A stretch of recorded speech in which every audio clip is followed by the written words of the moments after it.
everybody, and welcome to Mental Health Matters, the podcast designed to help break down stigma and become educated on mental health and make it okay to talk about in our society.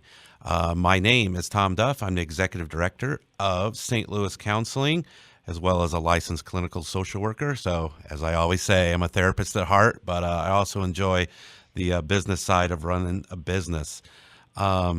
So anyway, as always, we have some very intriguing and entertaining guests on and very knowledgeable, and today is no exception. We have on with us Corey Hirsch, who is former NHL player, radio analyst for the Canucks, amazing career, and also a mental health advocate. Corey, how are you? I'm doing fantastic. How are you guys doing? Thanks for having me on. I appreciate it. We are doing great. We're doing great. And you've got some St. Louis ties. You spent a few years here, right? I was the goaltending coach for the Blues for 4 years. So, yeah, I know all about St. Louis. I enjoyed my time there. Hey, did you have a favorite restaurant or anything when you were living here in St. Louis? Jeez, good question. I think it was called Crushed Red. It was all salads. Yes, indeed. There you go. I love it myself. Yeah. Hey, I might even tag them. Get myself some sponsorship. You never know. Sweet. You never know. Yeah. As I mentioned, you had a pretty amazing career. Professional athlete, hockey player, coach. Now you have the ability to stay involved in hockey. But with all of that, you had to overcome some obstacles with mental health. And now you're speaking out and letting people know about it. So maybe can you tell us just a little bit about, I guess maybe start first with what mental health issue you kind of struggled with and maybe how you discovered it. And for people that are maybe listening right now, you've wrote a couple great articles in the Players Tribune and pretty amazing and insightful stuff. So I want to get into that as well too. But yeah, tell us a little bit about some of those struggles. Well, I was playing in the National Hockey League, and I knew I had a mental health issue, but I really didn't know what it was, and I just tried to keep it hidden for as long as I could. But I knew there was something wrong, and but it's like if you broke your arm and you just never went and got help, well, eventually you're going to have to go get help. And what happened to me was that as I was playing in the National Hockey League, I ended up having, almost debilitating panic attacks, and didn't really know what was going on until I finally reached out to a trainer. And he ended up getting me to a therapist where I was diagnosed with obsessive compulsive disorder. But back then the stigma was huge. I mean, you didn't talk about mental health. You didn't talk about anybody. You didn't want to have a mental health issue, especially in professional sports. I felt like less of a man than anybody else. And it was, anytime you're in the locker room, you didn't want to show any, especially a goalie, you don't want to show any mental weakness, right? I mean, people would say that was a knock against you if you had people would say, well, they're not, the person's not tough enough mentally. And that's still a term that's used that I don't particularly like because, people that have overcome mental health issues like I have are probably, stronger than people that haven't because of what they've had to deal with. Just like somebody that's, ever dealt with a torn ACL or torn, rotator cuff, or you have to get stronger to get better. Yeah, I think that's so important to how you compared it to a physical injury, right? Because so many people a lot of times don't put the two together, mental health and physical health. And the brain is so powerful. And, we know from a mental health aspect, sometimes chemicals, wires get crossed in the brain, and it's just as real maybe injury is the wrong word, but just as real as an issue as a torn ACL, right? And it takes time to recover. Absolutely it is. Yeah, absolutely. It's no different. It's still part of your body. The fact that we have imaging machines and you can go in and see a torn ACL, right? So people are like, oh yeah, it's torn. Okay, well, it's definitive. People don't understand the brain, and what they don't understand is that what they don't understand, they're typically scared of, right? Definitely. The brain is a pretty complex thing. So it's fascinating to me that we expect everybody's brain to be perfect, and it's the most complex thing, computer, whatever you want to call it, we have, as if it's not going to break. Nothing is perfect. Nothing is perfect on our body anywhere, and everything has, the ability to, to break down. And that includes your brain. Nobody's brain is perfect, and it has the ability to break down. So, what do we do for people when it does break down? Well, you got to go get help. I mean, most of the time it's pretty hard to fix yourself. So it's not like I can break my leg and go out and I can just fix it myself. No, I need to go to a doctor. I need to go get help. Your brain is the same thing. And sometimes I compare therapy, and sometimes people are like, okay, what happens in therapy and, cognitive behavioral therapy. Sometimes I compare it to, okay, if I'm working out and I need to get stronger, I'm lifting weights, I'm curling, you can see my muscles getting bigger and everything and more in shape. But then with the brain part of it is practicing those skills, and that's sometimes how therapy helps, but practicing those skills in order to strengthen the brain or the thinking patterns. Does that kind of make sense as well? No question. If you tore a quadricep or a bicep or pulled a muscle, would you go to therapy one time and it would be fixed? No, you got to go back to physical therapy like 20 times, right, before you're strong enough to get playing again as a player. The brain is no different. You don't just go to a doctor once and it's all fixed, or to physical therapy and it's fixed. You need to go a bunch of times, practice it when you're at home, do your exercises when you're at home. It's no different than a physical injury. It's just a different way of treating things, right? I mean, It's just a different format, a different way. But like I said, if you, a professional athlete, rehab is sometimes 3 months, sometimes it's 8 months for a torn ACL, right? So The brain is no different. Yeah. So when we talk about therapy, right? So you've been to some therapists, it sounds like. And I mean, what would you look for in a good therapist? Well, I would look for somebody that I connect with that cares, right? For one, somebody that specializes in what your issue is. Like, there's no point in me going to see, somebody that deals with PTSD when I have obsessive compulsive disorder, right? Go see the person that treats what they treat the best. It's no different than I wouldn't go see a knee surgeon for my shoulder, right? I wouldn't go see a shoulder surgeon, for my knee. And therapy is the same way. Like, go find somebody that specializes in a skill. That's if you have a serious mental health issue. If you just have somebody you need to talk to, somebody you need to get stuff out with, somebody you need to hash stuff out with, well, then you go to somebody you connect with that you like that might be able to help you, right? You don't really need a specialist in that sense. You just need someone to help you manage some life skills. I think that's probably what I would look for. Great. I always love hearing from people who've experienced it, because I think it's important too to, like you said, you got to find the right person for you. And sometimes it might take a couple visits to a couple different people before you find that right connection. And we can't say that enough. I went through, it took me probably 8 therapists, and I've found a few more that I like now. And I go for therapy now for maintenance. I don't go for, my obsessive compulsive disorder is behind me now, and I go for maintenance and just overall general mental health and life skills. Yeah, such value to that. Now you mentioned obsessive compulsive disorder, and just reading a couple of the articles from the Players Tribune, you did such a great job explaining that, because I think a lot of times, the purpose a lot of times of this podcast is to help people understand a mental health concern, because some people are like, hey, why can't you just get yourself out of bed? Or why can't you just stop thinking about that? So could you maybe, in the best way possible, kind of describe some of those obsessive compulsive moments that you've had over the years, and just what that really, how would you feel like, and what it would describe to someone who just doesn't get it? Well, I'm going to I'll say it exactly like this. Oh, your leg snapped in half, your ankle's twisted. How come you can't just walk on it? How come you can't just go down the hall and go for a run? Right? No, you can't.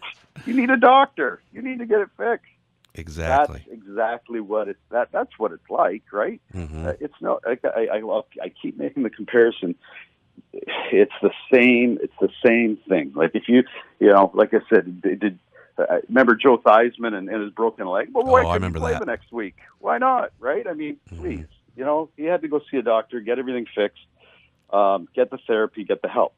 So, you know, with obsessive compulsive disorder, it's not hand washing all the time. You know, I do everything in my own head. You would never see it. You would never know it by looking at me. And, you know, there's thoughts of violence. There's thoughts of, you know, religious thoughts, sexual thoughts, anything that I think is a horrible thing for me to think. And my brain gets fixated and stuck on it. I'm not a bad person. I'm not a terrible person. I care too much because I would never, ever want to do anything to hurt somebody. And so the thoughts get stuck in your head and you start fixating on the thoughts and ruminating on them. And why am I thinking this? And when it's all just garbage, it's all just absolute garbage, right? So it's like driving to your car down the road and there's another car coming towards you and you have that thought, what if I just swerve my car into the other car, right? Like, I mean, we've all had that, right? What if I cross the line and swerve my car into the other car? That would be an obsessive compulsive thought. Now, a normal person would probably go, well, that was silly, and they wouldn't think about it. They would just go on with their life. A person with obsessive compulsive disorder would think about that and try and figure it out and then ruminate it on it so that it would never, ever happen when they're never going to act on it anyways. It's just a silly thought. Yeah, that you just can't get rid of. Yeah. And a thought, and I think that's important too. It's like you don't want to have that thought over and over again, you know? So for people to understand, like, yeah, I'm not choosing this as something I want to focus on. So in with that, medication, the medication help? Absolutely. And again, I'm going to go back to physical injury. Well, what do you do when you tear a bicep? They put you on anti-inflammatories, right? They give you medication to help you heal a little bit quicker. They give you Tylenol. They give you right? Yeah. Mental health, no different. They give you medication so that you can heal faster, so that you can get the therapy. And some people have to be on medication for the rest of their lives. Some people don't. Some people can be on it for a little bit. It's no different than, you know, somebody that, has been in a serious car accident. Well, maybe they got to be on medication for the rest of their life, or if they have diabetes, right? It's just the way it is. It has nothing to do with, no different than a physical injury. Yeah, and I think that's so important to hear from somebody who's experienced that, because a lot of times you have the stigma of psychotropic medication and all the falsehoods out there that are consisting of, well, once you go on, you can never go off, or you get addicted to it, or you'll never be the same once you try it. And the reality is, you can work your way off of that. I go off and on as I need it, right? Like, and I don't recommend that for everybody. Some people, if you need it, you stay on it, right? Like for me, I know when I'm starting to struggle again, I need to get back on my medication. But I'm able to recognize that now. But for others, it might be the rest of their life. That's just the way it is. So when you were playing and you're an athlete, we as a society put athletes up on pedestals, and, so you're dealing with a mental health issue, on the inside, but what about just the stress of being in that world of professional athlete or celebrity status or whatever? How do you handle that as well too? I'm always curious to hear from individuals that have experienced celebrity. Yeah. Well, when I was playing, it was difficult, but now that my story came out, you wouldn't believe the number of guys that have come up to me and said, "Hey, me too. I struggled too," or the support has been overwhelming. I don't think there's been one negative comment to my story. Beautiful. And like if you knew the love and support that I got when my story came out, I was terrified. I was absolutely terrified. If you knew the love and support when my story came out that I got, you would never be terrified to go and get help with a mental health issue, because we're all the same. We've all struggled at some point, some more than severe than others, with mental health. But I don't know a person out there that says, "Nope, I'm good, never had a mental health issue." We all struggle with anxiety. We all struggle with depression at one point, some more degrees than others. And if they tell you they haven't never felt anxiety or depression, they're probably lying to you. Yeah, So yeah. Well, yeah, and that's the thing. We know, 1 in 4, 1 in 5, depending on which research you read, have a yeah, diagnosable mental health condition. But I think it's, the undiagnosable ones that are out there. We're all dealing with something one way or another, and oh, absolutely, it's just part of life. absolutely. It's just part of life. Well, and I encourage people to reach out and get help. Right? That's what I say. If you had a broken leg, would you just keep walking around with it?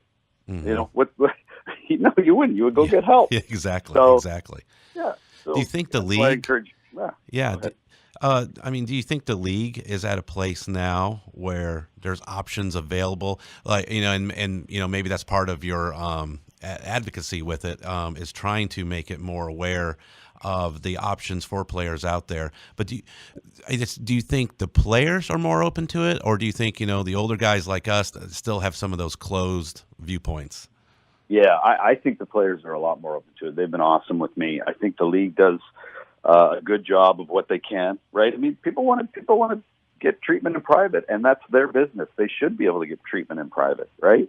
Hmm. But the NHL has numbers you can call, or they have doctors, they have therapists. Guys are still afraid to reach out though because of their career, and I understand that, right? Hmm. So sometimes you need to help them go get outside help other than the NHL, but they try. I mean, they do. Some leagues are better than others. NBA is starting to educate their coaches, which is great, and that's a good thing. As I was reading some of your story, interesting story about the hockey mask as well, the goalie mask. That is that in the Hall of Fame right now? Yes, Yeah. it is. It's actually it's been there for a few years, and I think it's pretty cool. It's on display for everybody to see. It's kind of iconic. It was pop culture back then, and it's pretty cool to have. Yeah, it was interesting, kind of how you read, or how I was reading how, it's kind of masking some of the stuff you were dealing with at the time, and no one even really knew it. Right, and that's I mean, that was the mask when I came up with it with with with the guy, the painter. We were trying to think of ideas for Vancouver, and the Halloween colors came up, and then he's like, "Well, what about the Psycho House?" And I'm like, "Well, that would be fitting in my own mind, right?" Yeah, yeah, beating yourself up, So right? that's what we ended up with, and it ended up being iconic, and the story behind it, right, is like, wow, well, I guess it's self-fulfilling. Hmm. So, as an advocate for mental health, do you work with any specific foundations or speaking engagements that you usually try to follow? I do. I've started a program with CAMH, which is a Canadian Center for Addiction and Mental Health. And we've started a program called Game Changers, and it's all about getting getting mental health information into the hands of our youth, right? Because that's where most mental health issues start. So, why wasn't I taught that in school? It could have saved me a lot of years of pain and anguish. It's so easy to teach somebody about anxiety and depression, yet we never taught our kids. And my goal is to get all the information I can into the hands of kids and encourage them to reach out, that it's okay to have a mental health issue, that you can be successful, you can go on and have a great life like I have. Coaching and playing in the National Hockey League. Now I'm a radio broadcaster in the National Hockey League, and it doesn't have to derail you, right? You can go on to have a great life and do great things. Yeah, and I think that's a great example. And with kids, we at St. Louis Counseling here, we have one of our programs, our school partnership program. We put clinical therapists inside of schools to be able to help kids just through. It's not for just test anxiety; it's for the issues that they're dealing with. And a lot of times, I think to myself, how cool would it be if early on in a child's school academic career that they actually have a class on mental health. And even when you talk about school shootings, bullying and stuff, and why is that? A lot of times it's because somebody's different, and so it's even proactive in some sense that we're teaching kids to be tolerant of each other, not just about themselves and what they may be experiencing, but warning signs and warning symptoms and other individuals as well too, that sometimes could be very preventative and help them. So yeah, I love what that sounds like you guys are trying to get going on that. Yeah, well, and that's exactly it, right? And it should be taught the same as it should be taught in a health class, right? We teach our kids about sex education, we teach them about physical changes, but we don't teach them about mental health, right? And our suicide rates are off the charts. Like it's ridiculous. For every child that has taken their own life, as a society, we failed them, in my opinion. So, you'll never be able to end suicide, but we can put a huge dent in it just by, letting people know that help is available and that they need to reach out, that they need to tell someone, a school counselor, a friend, whatever. And we need to go from there. Great. Well, Corey, this has been a great time spent with you.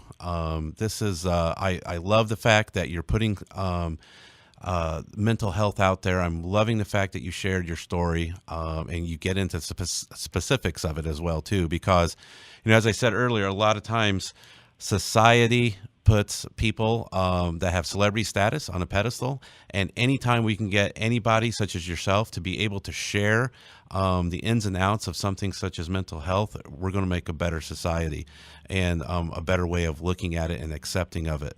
So I thank you so much for your time today, and I look forward maybe the next time you're in town, maybe we can go out and get some exercise together after we go to Crushed Red, taking care of ourselves. Awesome. I'd love that. That would be great. That would be great. So thank you so much. Once again, this is Mental Health Matters, sponsored by St. Louis Counseling. And we've had a great guest on today. Corey Hirsch shared his story. We are very pleased to now have him part of our podcast family, and we look forward to connecting in the future as well with him. But as always, take care of yourself. Sleep, exercise, nutrition, 3 basic things you can do to improve your mental health and your well-being. Until next time, this is Tom Duff, St. Louis Counseling. This has been Mental Health Matters with Tom Duff of St. Louis Counseling Services. Check out stlouiscounseling.org for more information.